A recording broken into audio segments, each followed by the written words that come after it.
হচ্ছে রাগ, এই সামনে কথায় কথা রেগে যায়, কিন্তু আমার রাগটা হয় কিছু কারণে, সেটা হচ্ছে অন্যায় দেখলে আমি রেগে যাই। আমি রেগে যাই এবং আমি প্রতিবাদ করি। যেমন আমার সর্বপ্রথম হচ্ছে যে এই যে আমি একটু এই নাটকের বাইরে গিয়ে একটু দুটো কথা বলি, তাহলে রিলেট করতে পারবো না, আমি বোঝাতে পারবো না। সেটা হচ্ছে যে মানুষ আজকে দিনে দাঁড়িয়ে মানুষ অযথা গভর্নমেন্ট থেকে নিয়মিত গাছ পড়ে যাচ্ছে, গাছ ভেঙে যাচ্ছে, গাছ কেটে দাও, বড় বড় গাছ কেটে দিচ্ছে, সেটা নিয়ে আমি প্রতিবাদ করি এবং তার কোনো ফল পাইনি। আমি গাছ কেন কাটা হচ্ছে এবং কাটার একটা সিস্টেম থাকা দরকার, যে কেটে দাও সেটা করে না, পুরো কেটে দাও, সেটা নিয়ে প্রতিবাদ করি। এই যে সাউন্ড পলিউশন, মাইক বাজানো, এই ডিজে বক্স বাজানো, চোঙা বাজানো, এটা যে কি বাজেভাবে সাউন্ড পলিউশন হয়, এটা নিয়ে কেউ কোনো প্রতিবাদ করে না।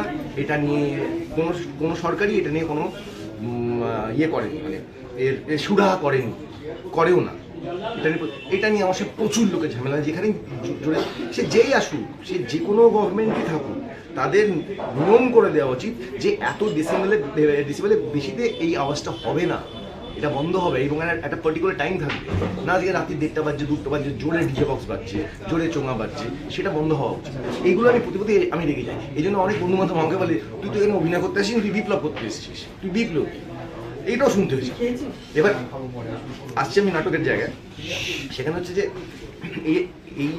আমার চরিত্র কাউন্সিলর, যে আমি একজন একটা অ্যাঙ্গার ম্যানেজমেন্ট স্কুল চালাই। স্কুলটার নাম হচ্ছে তারামুই অ্যাঙ্গার ম্যানেজমেন্ট স্কুল।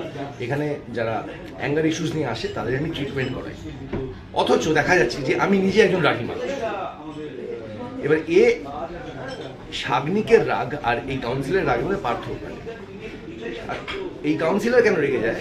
কাউন্সিলর রেগে যাচ্ছে কারণ অনেক সময় কাউন্সিলর ট্রিটমেন্ট করতে করতে তার রাগের সঙ্গে তার বয়ে যাচ্ছে, এবং সেই যখন ওই রাগের সঙ্গে বয়ে যাচ্ছে তখনই রেগে যাচ্ছে। তার থেকে আমি এটা কী করছি, আমি ট্রিটমেন্ট করছি, এদিকে আমি নিজে রেগে যাচ্ছি। তখন সে নিজেকে আবার কন্ট্রোল স্মাইল এসব করবে, নিজেকে কন্ট্রোল করে।